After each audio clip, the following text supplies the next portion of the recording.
Hey everyone, so One Piece chapter 989 just came out, and it finally delivered on something that we have been waiting on for a long time, which is all of the Straw Hats together in one place, in one shot, all ready to go into battle. So I'm going to talk about that double page spread at the end of this video, but I just had to get that out of the way at the start. I was so happy to see that at the end of this chapter. I was not expecting to see that shot. I knew we'd get that at some point in this arc, like especially during this battle, but I was not expecting for us to get that shot like right away, right at the kickoff of this fight at Onigashima.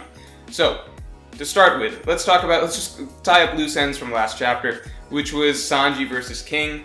People were talking about, what happened with the Sanji situation, how's he going to get out of this, is, King actually going to severely injure him or something like that, which I never thought was going to be the case. It's just too early for stuff like that to happen. But did Sanji need to be saved? No. Did King actually land his attack? Yes. It just looks like the raid suit is, as Sanji said, a lot more durable than we might have imagined. So it has given Sanji a lot of, soft advantages in ways that maybe we didn't even think about, right? Like, we knew that the cape, it seemed like, protected him a little bit, but now we know that the suit, just in general, is really tough and can help him take a lot of damage that maybe he otherwise would have been more affected by. So, my thoughts on the raid suit, just in general, just to get this out of the way real quick. I don't feel like, I've never liked the idea of the raid suit. I'm getting used to it. I'm getting more used to it the more that we're seeing it. I like the fact that it's not I don't feel like it's a huge part, it's not giving him new hockey or something like that, or letting him shoot lasers out of his kicks or something like that. It's nothing ridiculous. It just seems like an all-around, durability upgrade. He can throw in invisibility, he can fly easier, it looks like. From what its initial description was, it doesn't sound like it actually upgrades the power of his kicks that much, which I like. I would prefer his attacks to be of his own strength and such. But maybe I'm wrong about that. We might get more clarification as we go along. So overall, I'm getting more used to the idea of the raid suit. I think, generally, I'm never going to like the idea of just Sanji having to rely on technology when he's been a pure martial artist for so long. But, I don't dislike it to a terrible degree. The one thing I will say that I would have liked to have seen would have been for Sanji to have actually gotten a full-on fight without the raid suit at some point. So similar to Zoro versus Pika or Zoro versus Killer, something like that, just a fight before getting the power-up. Because before that, I guess we had Sanji versus Wadatsumi, if we really want to count that, and then stuff like Virgo and Doflamingo, those were pretty quick skirmishes. Those weren't full-on fights. So I would have liked to have seen him get to show everything he's got without the raid suit first, before having to start relying on it. So that's the one thing I'll say, but I'm interested to see what more of the raid suit's abilities he's going to showcase over the course of this battle. So that being said, let's talk about Luffy and Zoro real quick, because King, after dropping off Sanji, went back around to try and stop them. But first of all, Queen, it's very easy to underestimate Queen. Queen is often used for gag moments, but it was nice to see Queen being competent here and stopping Luffy and Zoro from getting up there. Because Queen, as we know, is a Yonko top commander. Queen is a very strong character. So it was cool to see King and Queen basically coming together to basically say, no, you guys aren't coming up here. And they're basically Kaido's two gatekeepers, I guess, while Jack is up there up top already, obviously. So that was a cool little scene, cool little interaction. I do think it's interesting seeing Luffy and Zoro both express the desire to want to go up and fight Kaido. That has implications for what's going to happen down the road. I'm not going to jump to any drastic conclusions or anything like that, but I do think, I've always believed, ever since we got, the history behind Enma and everything like that, that Zoro is going to get a cut in on Kaido. That does seem to be a feat that's in the books for him down the line. But I'm definitely not, I'm not even going to entertain this idea of Zoro killing Kaido. It's just so ridiculous to me. So we're not going to get into any of that, but I do like the fact that Oda is kind of setting this up as, Kaido is going to be a challenge for Luffy, obviously, but it sounds like he's going to have some part of it, however much we don't exactly know yet, but Zoro is going to be a part of whatever happens with Kaido down the line. So that's interesting to see. Down below, this stuff is, I don't know how wild theories are going to get with all of this stuff, but the confirmation that the numbers are ancient giants, right? Or attempts at recreating ancient giants, similar to how Vegapunk, it looked like attempted to recreate dragons. Well, we don't know for sure if dragons are or aren't actual creatures in the One Piece universe. We know that there's a mythical zone for dragons, but we don't know if they actually exist. But ancient giants being an actual experiment, I don't know if it's by Vegapunk or not. I would like to think it's by Vegapunk, but it is interesting to see that, you know, the ancient giant, like the origin of so many things that we see in the One Piece universe, they are coming from Punk Hazard and from the experiments that Vegapunk and Caesar did together. So with regards to the ancient giants, this is where I would like, you know, some Oda messes with sizes and stuff a lot. Oars looked a lot bigger than them, but we are being told by the Straw Hats that the ancient giants are supposed to be the same size as oars. So I'm just going to take it as basically, don't take the size that we see them at, like, with the scale that we're seeing them at, don't take that, like, for absolute. That's not set in stone. Maybe their actual height is meant to be more so Oar's height. But I do remember Oars being, you know, somewhat bigger than these guys. Like, Oars was, like, these guys seem about the size of regular giants to me, at least at the panels that I'm looking at. But, you know, maybe if we see them out in the open, not in Onigashima or whatever, in like a different context, Oda would draw them even bigger. That's what I'll just assume for the moment. But it's, at the very least, it's cool to think that we're supposed to take this as, I guess, 10 giants, or 10 of Kaido's henchmen who are all Oarses, right? Like, just 10 Oarses he's got lying around, like 10 Oars-sized creatures he's just got in his army or whatever. It makes it especially interesting to think about, you know, that theory that's been going around about, definitely check it out if you haven't seen this, it's not my theory, but this theory that's been going around about how Usopp is going to defeat all of the numbers by himself. That would be insane. That would be similar to Usopp beating 10 Oarses by himself. I don't see it happening personally, but I would like it to happen, if that makes sense.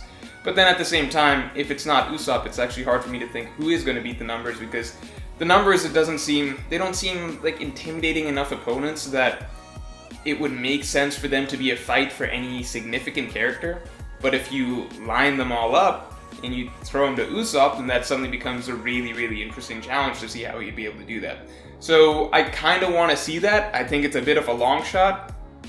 Pun not intended, but I think it's a bit of a long shot, but I would really like to see Usopp, you know, sniping down all of these, you know, Oars wannabes, basically. It's interesting to me when Kaido would have gotten these ancient giants from Punk Hazard. Was it after the Kainu Aokiji incident, in which case the numbers are a relatively new addition to his crew? Interesting. I don't know. Besides that, there is more speculation. I don't know if this is the first time in the series that ancient giants have been confirmed to be a race, but that has significant implications for Onigashima.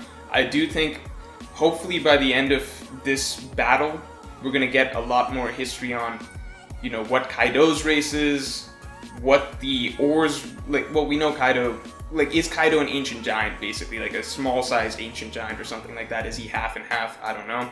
Hopefully we get some confirmations about, like, Kaido's race, the ancient giants in general, how Onigashima ties into that, because that quote by Marco was pretty mysterious. I think ever since Marco dropped that quote about, oh, Onigashima, that's what they're calling it now. I think ever since he dropped that quote, Onigashima has officially been filed under those One Piece mysteries that I think we can, like, expect to be answered at some point down the line, right?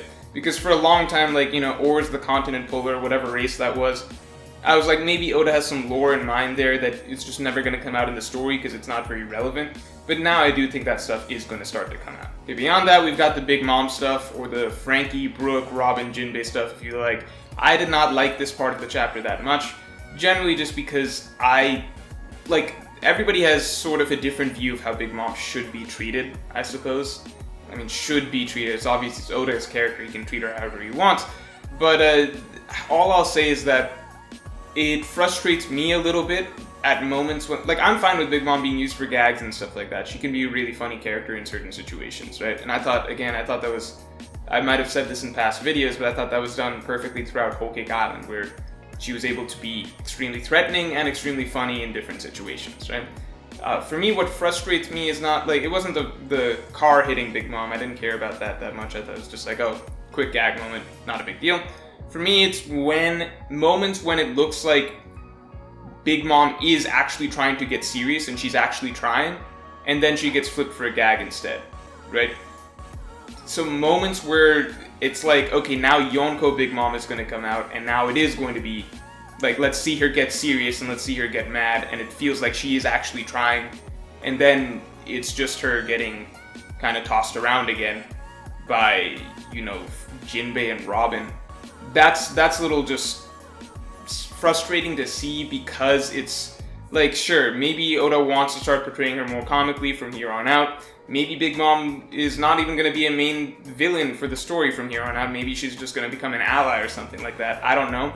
Although I personally have my own thoughts on that route. But the fact is that what she was in Whole Cake Island and what she is now feels very different, and at this point it's getting towards basically, okay, is she just basically a Buggy style villain?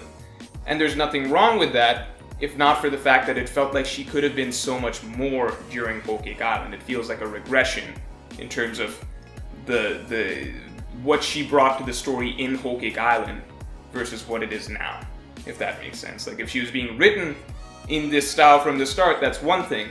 But when you go back through Whole Cake Island and read that and see how it felt reading Big Mom and what an amazing villain she felt like during that arc, and then compare that to now, that's what's frustrating, basically.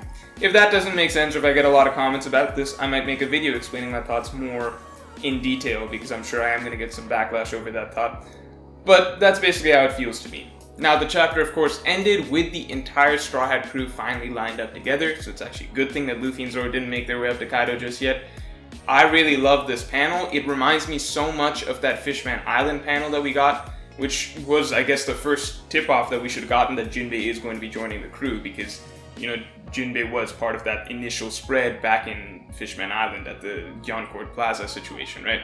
So I went back and looked at that panel, I went back and looked at this panel, and it's just crazy to me that it's been over 300, it's getting towards 400 chapters since that first time that all of these Straw Hats were together like this heading into battle, and right now. Of course, they have been reunited since. We got that panel with all of them hugging Jinbei and everything like that when he joined the crew.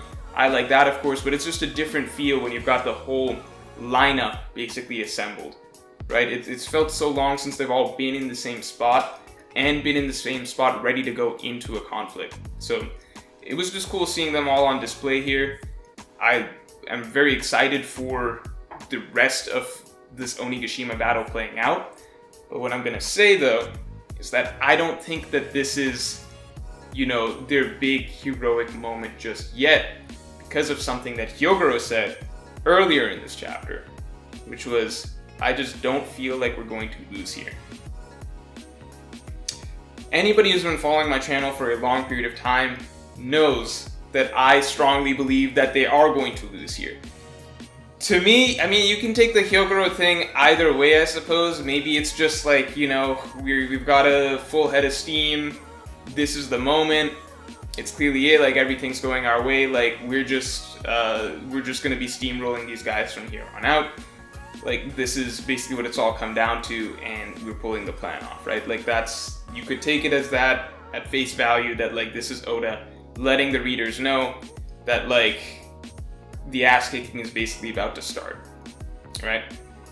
Or you could take Hyogoro's comment as a setup, right? A setup for failure, right? Like, what do you say when you're about to have the protagonists get a reality check or taste of defeat or whatever you want to call it? You have them go in with some level of confidence. Having all of this happen, and it has felt like the Straw Hats have been kind of steamrolling these guys ever since, you know, the Scabbards started by stabbing Kaido. Ever since then, it has felt like the Straw Hats have been just kind of jumping into the fray of things and basically getting the advantage very quickly. For Hyogoro to just be saying, it looks like we're not going to lose here, it looks like this is our win, it feels a little premature, especially when they haven't really gone through much struggle whatsoever this arc yet, right? I'm talking about the main crew, the protagonists, right? They have basically just been getting win after win after win after win throughout this arc, and they've pulled off their plan and caught the Kaido and Beast Pirates and Big Mom Alliance by surprise, right? To just be saying, looks like we've got this in the bag, to me that's a huge, huge, huge red flag. So I am taking that as evidence that things are not going to go the Alliance's way going forward. But I could also be reading way too much into it, and it could just be, something we should take its face value. That Oda is telling us that, this is the end of the line basically for the Beast Pirates, and that the Straw Hats are basically going to be taking them out right here. It's hard to say. I lean towards my interpretation, obviously. I will say, though, that I would be very disappointed if this is kind of the end of the line, just because I like seeing all of the Straw Hats lined up and everything like that. Yes, it was exciting to see them all lined up because I haven't seen them like that in so long, and it kind of just threw me for a loop how long it actually has been. And it was a good feeling to just get that double page spread of them that we've been waiting on for so long. But at the same time, looking at that and seeing Hyogoro's comments, it made me think about it a little bit, and I've realized that there hasn't really been a storyline for them this arc. It doesn't feel like they've gone through that much this arc, largely because the focus wasn't on the Straw Hats for most of Wano's Act 2. You could say Luffy and Zoro to a degree, but again, it wasn't. It never felt like the Straw Hats storyline was really what was carrying the plot of Wano Act 2 to any sort of real degree, at least compared to something like a Water 7 and Enies Lobby, an Alabasta, an Arlong Park, stuff like that. So to me, I'm just looking at this and I don't feel as much dramatic momentum going into this final fight, if this is the final fight, because I don't feel like the protagonists that I'm about to watch, as the main players in this fight, I don't feel like they've gone through that much this arc. I feel like, especially with the last couple chapters, it's been very easy going for them. They've kind of just been dropped into this situation where it looks like they're going to win, and I don't think that they've had much of a storyline for themselves up till this point. So I do think a victory here would feel kind of hollow, at least to me. I would like a stronger plotline for the protagonists before they ultimately get to that point. But at the same time, I do think that we could very well be set up for that, because I'm just not personally taking Hyogoro's statement at face value. I do think that this could be a very big reality check that's about to happen, in which case there is a lot of room to focus on the protagonists and get a stronger storyline for them going into what I believe will be a larger final battle down the line. So that's all for this video. If you enjoyed, then definitely like, comment, and subscribe.